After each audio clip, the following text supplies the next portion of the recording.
Hi and welcome to the Q&A session today, how to write winning content for your firm. Thanks for coming along, and thanks Liz too for being here. Oh, thanks, Matt. Thanks for inviting me. It's always fun to talk to you. And even better when we're in the same country for once. Yeah, I was going to say, so yeah, I'm normally based out of New Zealand and Liz is based in New Mexico in the US, but I'm actually in San Francisco today, so yeah, it's nice to be on a bit of a closer time zone and yeah, be in the same country. So so before we get into the Q&A session today, just a few things. We'll be sending out a recording of this session as well. So we'll do that in an email after the session.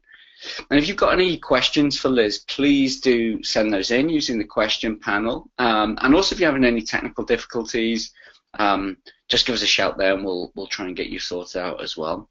But yeah, what we're going to be talking about today is content, copywriting, that kind of thing. Such an important part of marketing. And I know it's one that a lot of accountants and bookkeepers struggle with. And, you know, I think Liz is an anomaly, might not be quite the right way of saying it, but somebody who's a CPA and a writer at the same time. So I thought by means of an introduction, you could just give us a bit of kind of a backstory, Liz, as how you ended up holding those two positions. Okay, well, I didn't start out as an accountant. I grew up in a scientific community, so of course I had to study science. So I was a biochemist at first. Then I decided I didn't really like that, so I studied linguistics. Then eventually, it was really just on a whim. I signed up for an H&R Block tax course, just on a whim, then ended up getting hired to work there during tax season. Liked it so much that I went back to school and got a master's of accounting, then sat for the CPA exam. So I've been working in tax and accounting now for about 16 years. I've been a CPA since 2005. I've worked in public accounting firms my whole career, from little bitty firms of 6 people to firms up to about 35 people. One of the things that they always liked me to do was writing. So I would write research memos about the IRS. I also did business valuation reports. If there was some report that had to be written for litigation support, I started doing that. So then my restless spirit kicked in, and I also realized that I wasn't able to go skiing anymore during busy seasons, so I started looking at other things I could do.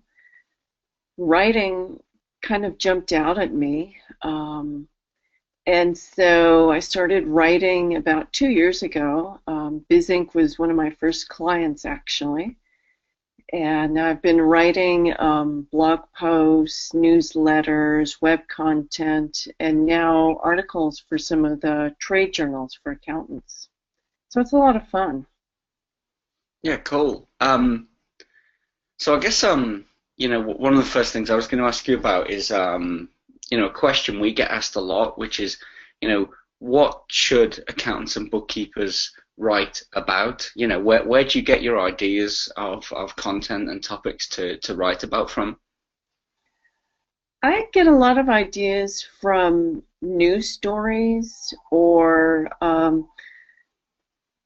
you know, just what other accountants are writing about, what clients at the CPA firms are asking questions about. Another big source of ideas is from webinars that I go to. Anytime you go to CPE or any kind of course, any kind of update, any of the topics that they mention are great topics for articles to write about. Mm-hmm. Okay. I suppose that, the target audience for a lot of this content is business owners. What topics do you think they generally are interested in and want to read about? Do you see any themes there? They want to know, of course, how they can save taxes, ideas for improving their cash flow, ways to make their businesses better. They want to know also about how to create a better work culture. These days, with a lot of the millennials entering the workforce, they want to know about how to integrate them into a job, how to keep all the generations working well together, because it's quite unusual to have so many different age groups in the workforce right now. Mm-hmm. Okay. So that's some of the topics. How, in terms of like the types of content, what kind of content do you think is essential for an accounting firm to have? Is it blogs? Is it newsletters? Are there other types of content that you think are really important, and maybe why? Well, blogs are the most useful because they're short and easily digestible. And of course, you can repurpose them all over the place. You can put them in your newsletter, you can put them on social media, you can put them on LinkedIn. You can do all sorts of things with them. A newsletter, having your own newsletter is really, really important. For 11 years, I worked at a firm that used one of those canned newsletters from the software provider. And in 11 years, I heard exactly 0 comments on that newsletter. Nobody, I don't think anybody ever read it. I certainly couldn't stand to read it myself. Then when I started writing a newsletter for a firm I was at, within, I'd say, 15 minutes of when we published the first issue, one of the clients called and said, "Oh, I need to start up a retirement fund for my employees," and that was one of the articles that was in there. So it had just an immediate response. It was just, it was really dramatic. And so apart from that article, what were the things that you kind of included in that newsletter that got that response? We had retirement planning. We did articles on estimated taxes, how to calculate those. Let's see, how to track your business miles, a lot about business deductions, about updates to tax laws, a lot of things like that people really were interested in. Okay. And are there any other types of content aside from blogs and newsletters that you think firms should be looking at? Case studies, I think, are really useful because that's a way for a firm to showcase what they've been able to do for a client. A lot of accounting firms and bookkeeping firms really downplay or discount what they can do because they think that what they do is just not remarkable. But really, trust me, a lot of business owners would be very excited to hear what your company has been able to do for somebody else. And reading a story of how a firm has been able to help a business owner can really help to reassure a new prospect that this would be a great company to work with. White papers are also good because they can put you in terms of thought leadership. It can be a way to position your firm in some kind of specialty. So those are good. They're a little bit longer, and I don't see too many bookkeeping or accounting firms using those, but that may change. I don't know. Yeah, so just on that, like, I mean, you know, white paper, we might also call it like a report or something like that. What kind of things could a firm do in terms of, you know, could you give maybe an example of how that might work? Well, you might have a special report on how to take advantage of depreciation schedules, how to take advantage of new tax laws for how to depreciate things, the rules there are. You might have a special report on, say, how to keep your business records, how to do your accounting. Mm-hmm. Because, you know, there are an awful lot of really itty-bitty small businesses that just turn in a shoebox full of receipts and say, here, make my financials out of this. But if you could have a quick explanation, a little report on how to do your bookkeeping yourself and save on your tax preparation fees, then that would be useful. That's one idea. Okay. So I know this is a question that I imagine quite a few people here today thinking about, and certainly one we get asked about a lot, which is, you know, what's the return on investment in terms of content?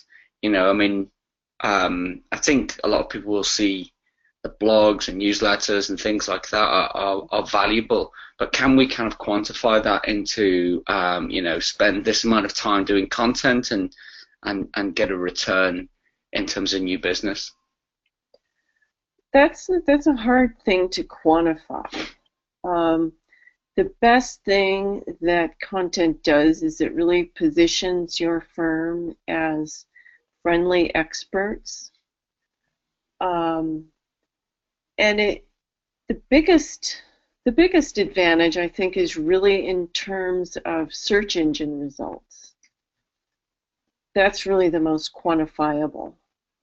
But really, for content, it helps the firm to present yourself as a trusted advisor.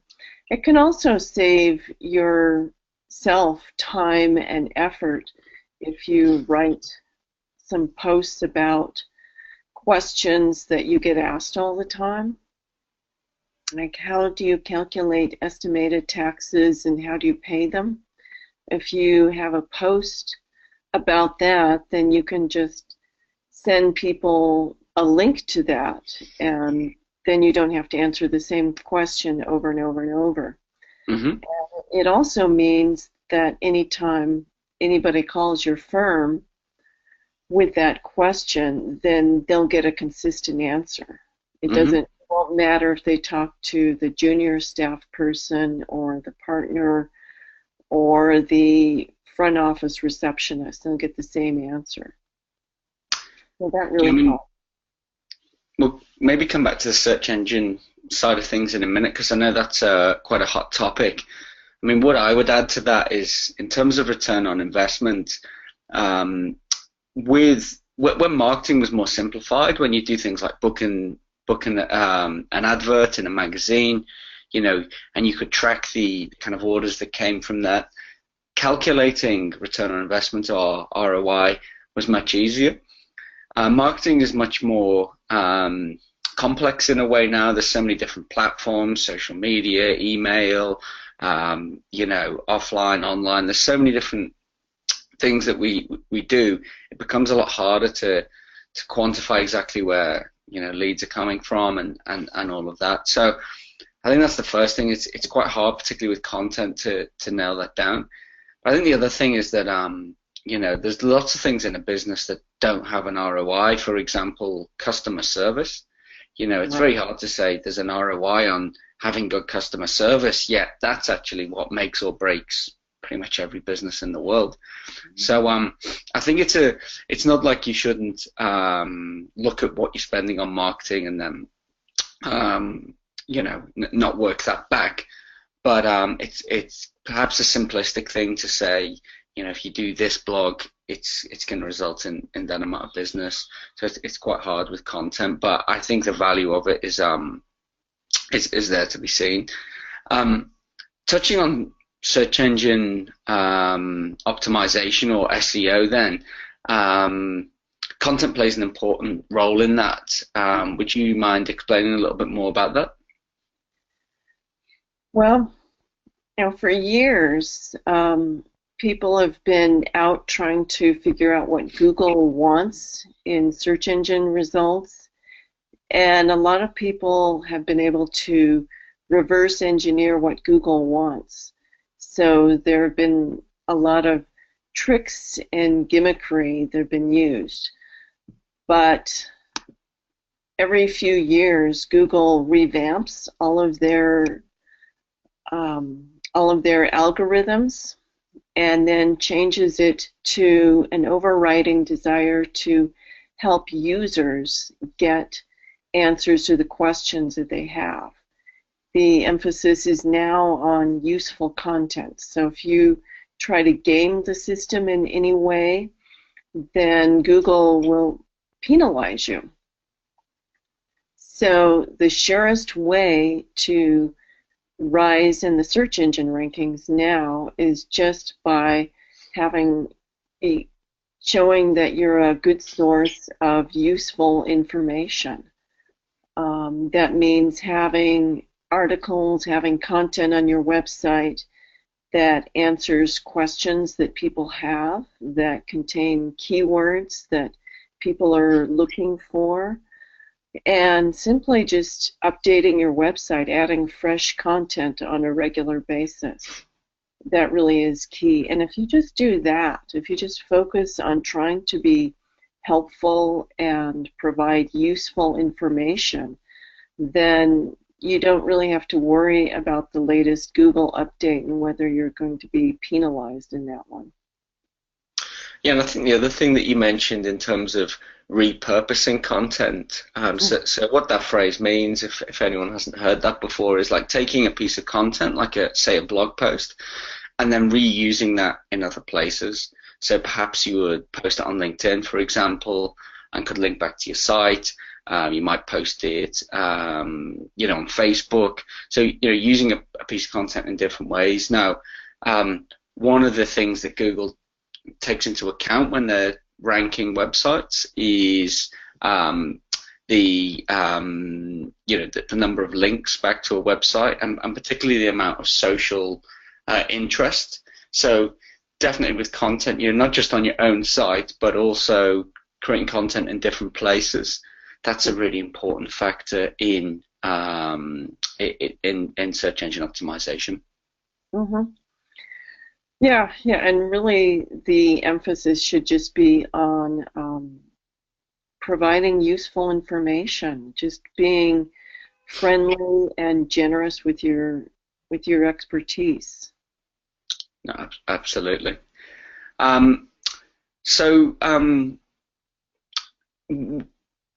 There's a lot of work involved in creating content. Bizink is a big part of what we do is create content, and it's time consuming. What are your views on whether accountants and bookkeepers should, create content themselves, or should they outsource it? Should they do some of it themselves, or where do you kind of sit on that question? Well, I think ideally they should produce their own, because that way your own voice and your own point of view, your own personality comes across the most strongly. With writers, if you outsource it, then you have to depend on them to pick up your voice and what's important to your firm. Mm-hmm. But doing a combination is also good. I work with a a CPA firm in Florida that produces some content on their own, and then I write some content to fill in. I also work with another local firm who's a little bit too scatterbrained and a little bit too busy to sit down and write anything. So he generally dictates little text messages to me when he's out running, and that's the topic for the next blog post. So it's all across the board. Of course, I as a freelance writer love it when people hire me to do their writing for them, but I can't possibly write for every accountant in the world. So it's great if you can write your own. That's really, really useful if you can. Yeah.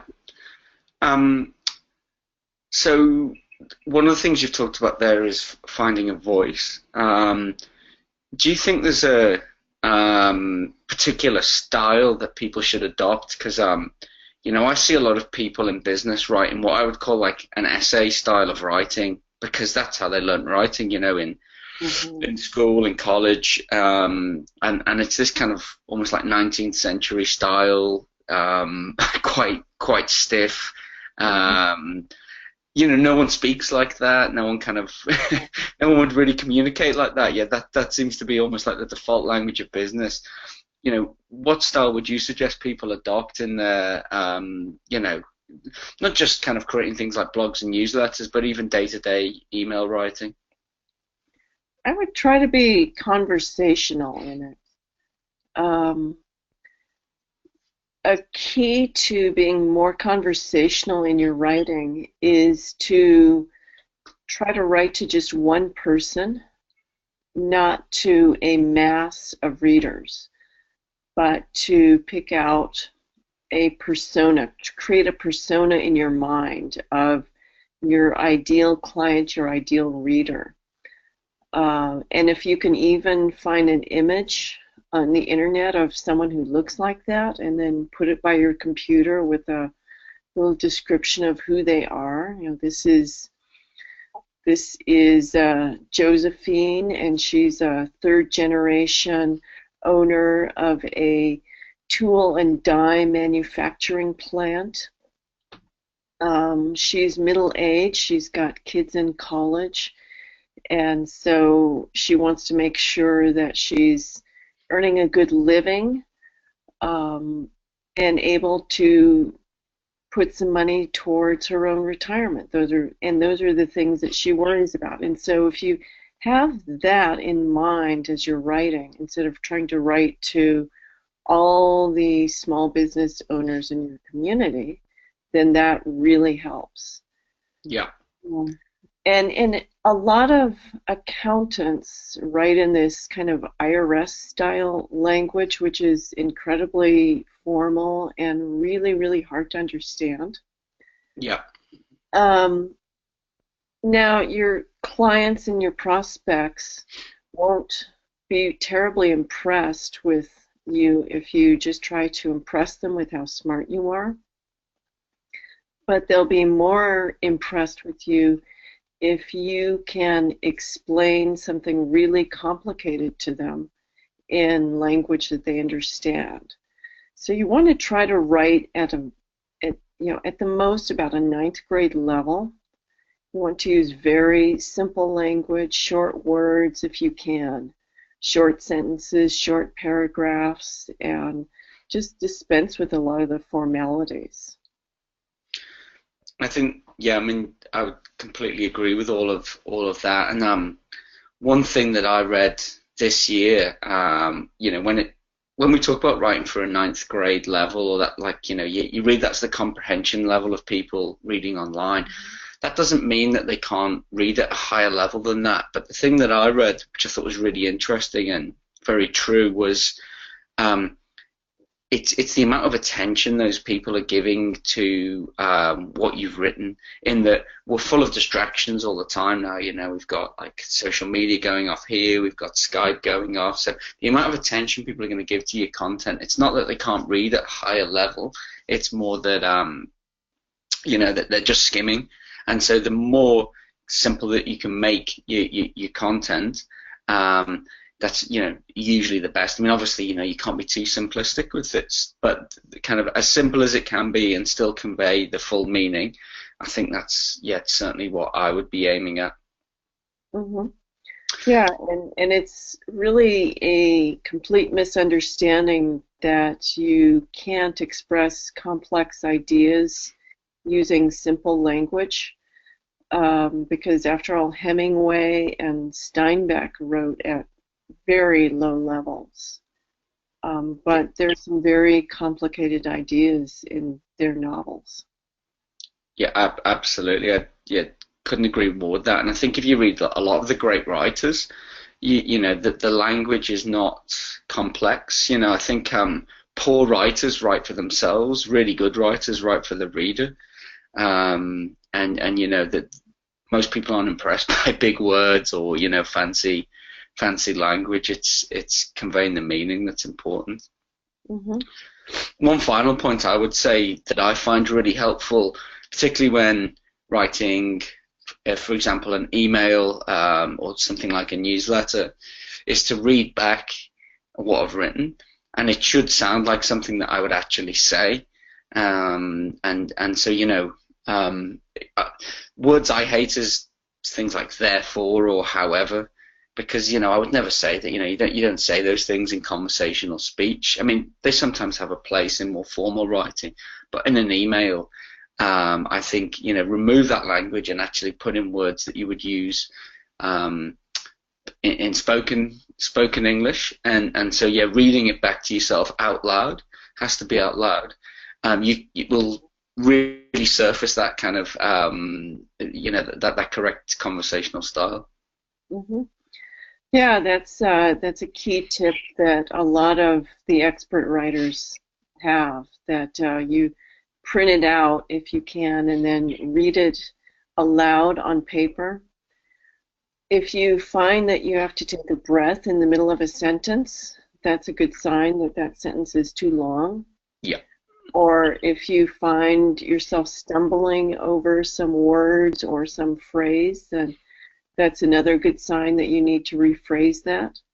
You also will find a lot of typos and missing words or misused words when you read it aloud. There's something about just changing the means of how you're processing the information, just changing it from using your eyes to using your ears. It really helps a lot. And even if we're not talking about more complex content like blogs or marketing content or newsletters, just day-to-day emails, that's become one of the most important things in business is email communication. And so being able to write a persuasive email is a key business skill, and for nothing else, that's what I would develop writing skills for. The ability to sort of clearly sum up actions and things like that, and persuade people to get on board with your ideas. That's why writing is so important. Mm-hmm. Oh yes, and before you send an email off, you should read it back and make sure that you can figure out what it is you want the reader to do. As accountants, we're frequently sending emails to our clients asking them for extra information, but it's surprising how often you think you've asked a question, but you really just skated around the question and didn't really come out and say what the actual question is. So it's really important to make sure that you are very clear.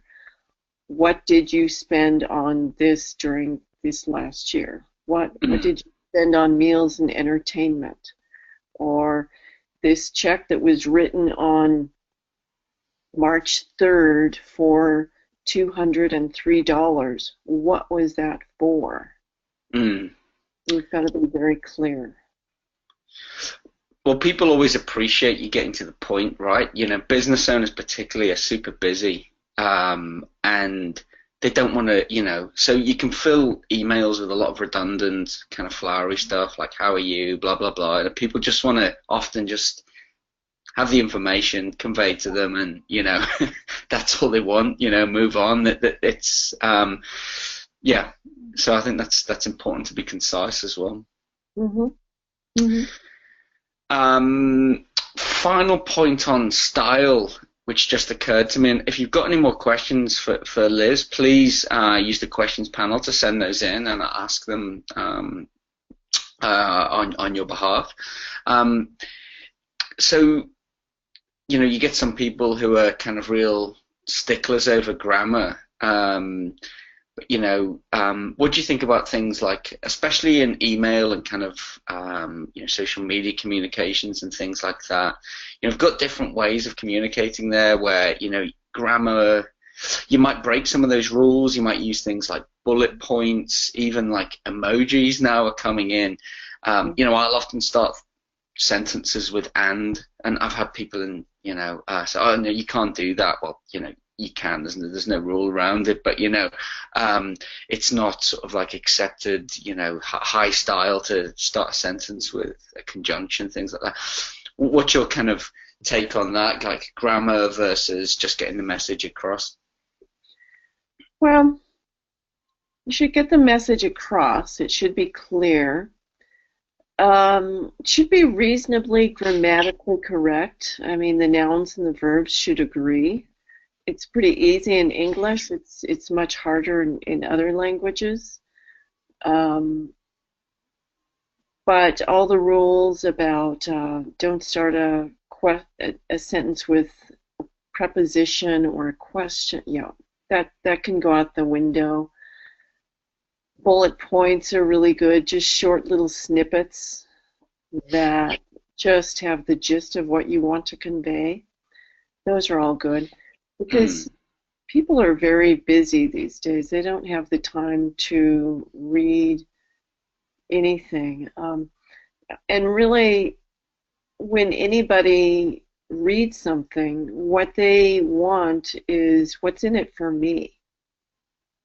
That's really what should be steering what you're writing about. It should always be, you know, what does the reader want to know? Yeah. Changing topic, to the question, so, you know, what tools do you use, what software tools do you use to write with? Is it, you know, for example, just Microsoft Word, or do you have any other tools and things that you use when you're creating content? Well, I use a Mac, and so I like Pages a lot, and I actually like the review modules in Pages better than the ones in Word. So even when I get things back from different editors that are in Word, I put them into Pages just because I like the way that it does that. But one of the cool things that Word has that Pages doesn't is a writing level analysis. You can go under preferences and spelling and grammar, and there's a little checkbox to check for the reading level. And if you do that, then every time you do a spell check, then you'll get a grade level of your writing. And so that's a really cool thing that Word has that Pages doesn't. I didn't know that. Now you do. Now you do. Yeah. Copywriter has it. There's some online ones that you can use for that, but Word is really the easiest way to do that. I've seen this before. It's called something like that. Is it the Fleisch reading test? Or yeah. Yeah. Okay. Yeah. You know, that is really good, and it will tell you if you've used kind of like too many complex words. I mean, that can be sometimes hard when you're writing, for example, like you do tax content, because it's inevitable that you've got to use some words because that's what the words are, right?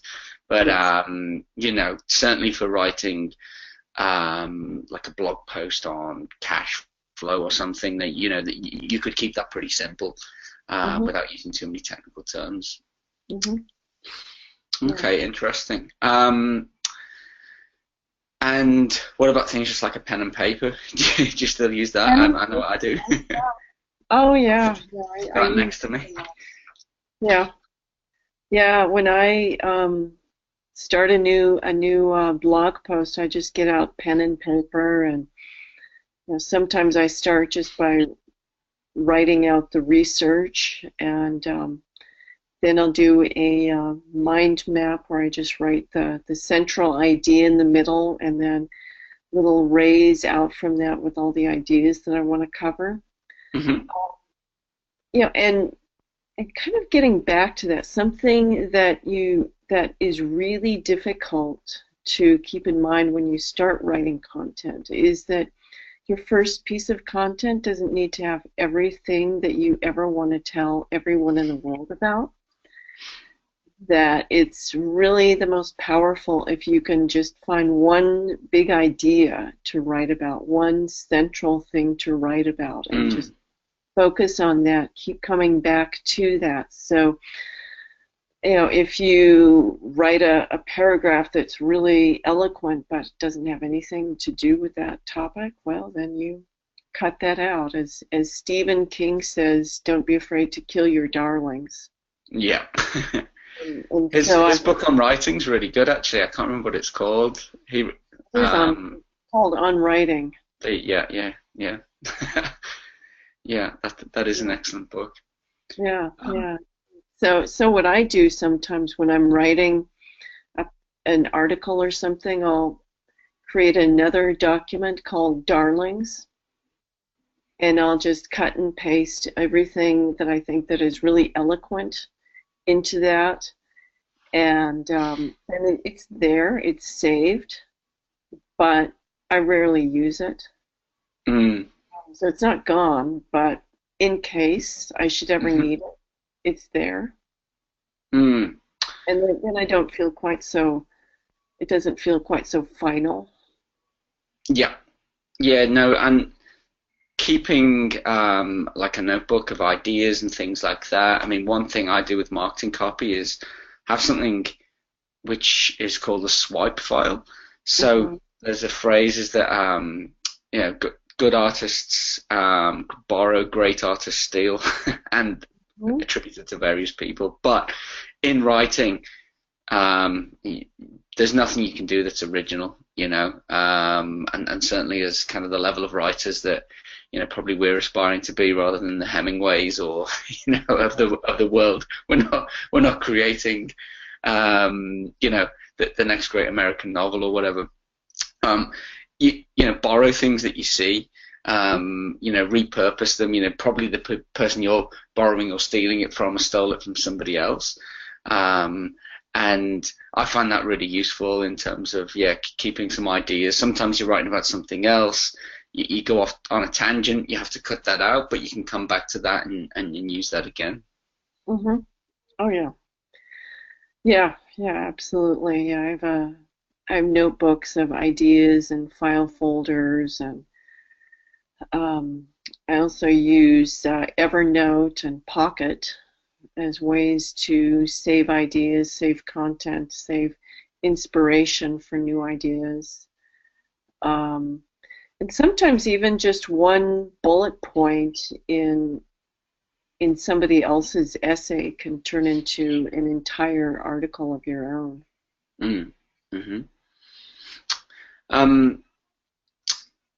So we just talked about the Stephen King book, and I know we've talked in the past about different books, resources, podcasts on writing.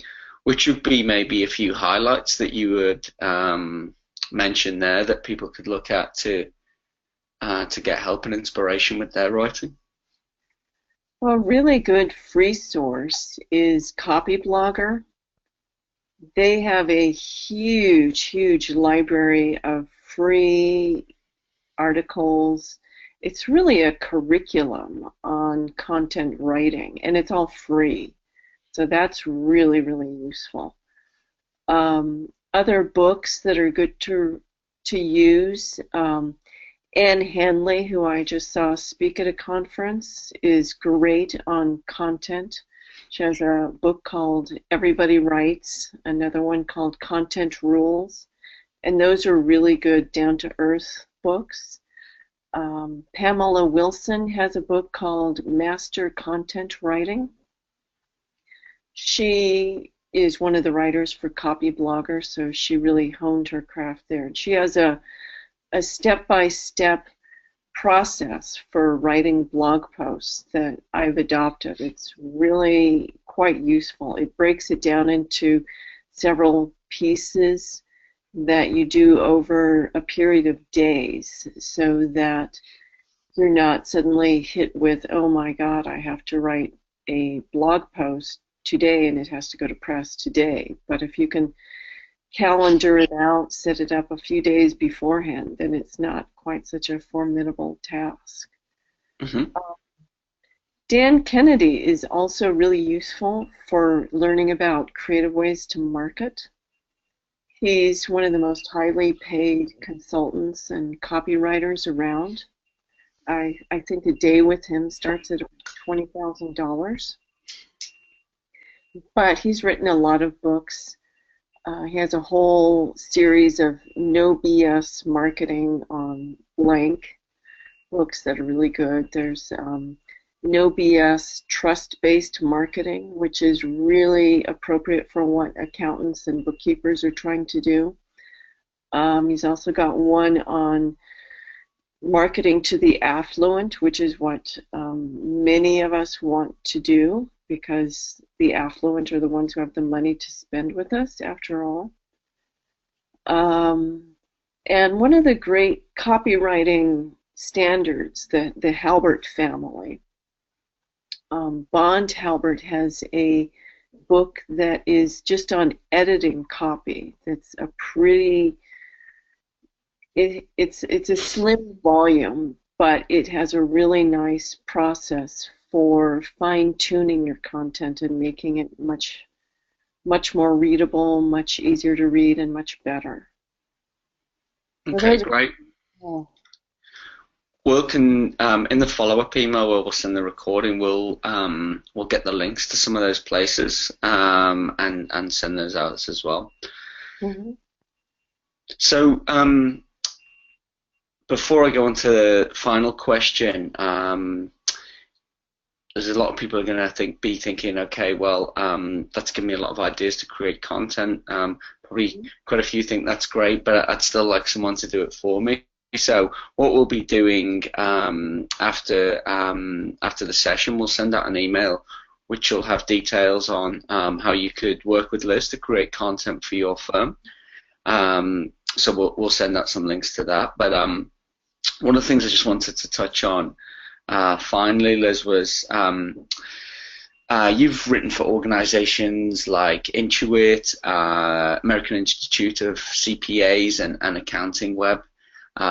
So quite keen to know how you sort of manage that, sort of with a view to saying, okay, firms who are creating their content, how can they get that distributed? You know, maybe it's local organizations or whatever. You know, how can they kind of make contact and sort of get people interested in the content they're creating, and then, you know, get it distributed to a wider audience?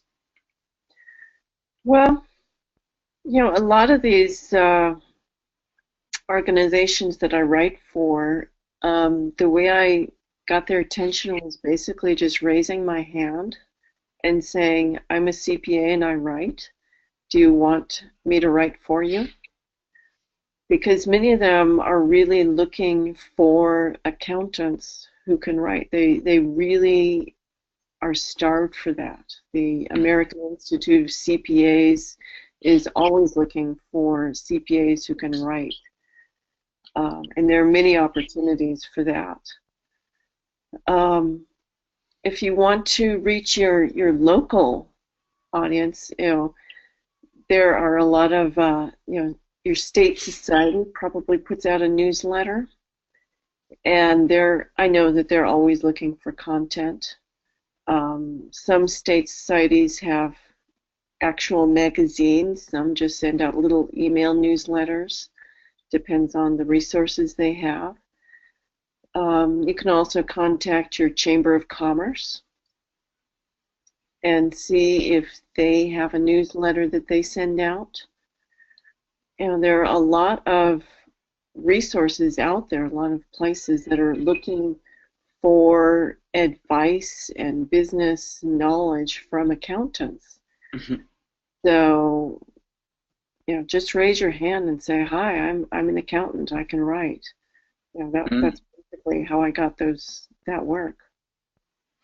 Yes, I think there's two really important things in there. Number one for me is this is beyond just writing. Is like if you want things in business, you have to ask. And like often we sort of forget that. It's just like if you want something, just ask. So it's just surprising what you can get if you do that. Seems a really simple thing, but how often do we just sort of rule ourselves out of the game by not even being in it? Second thing is that I think there are lots of opportunities around content and around writing, which, you don't have to be the best writer in the world, but, all of you listening have got specialist knowledge that's of interest, maybe on a local level, maybe on a national level. So there's an opportunity there to get your voice heard and get your firm, your brand known about. Mm-hmm. Absolutely. Absolutely. And and something that I hear over and over when I work with accounting firms and bookkeeping firms to work on their websites is they all think that, well, we're just another accounting firm. There's nothing special about us. But I've found that every accounting firm I've talked to has got something different to say, some different way of looking at the world. And that's all just because we're all humans and we're all different people. So don't be afraid to let your light shine and pronounce your difference. Don't be afraid to share with the world what you know. Don't keep it a secret. Absolutely. Well, look, that's a really great place to end. Really appreciate you making the time today, Liz, and sharing your knowledge. That's been fantastic. And thanks to everybody for coming along today. As I mentioned, we'll send you out the recording, some of those links that we talked about today, and also some more information about how you can get some copy created for your firm and to work with Liz. So I'm going to wrap things up there. I hope everyone enjoys the rest of the day, and thanks for coming along. Thanks, Liz. Yeah. You're welcome. Thank you. All right. Bye-bye. Bye-bye.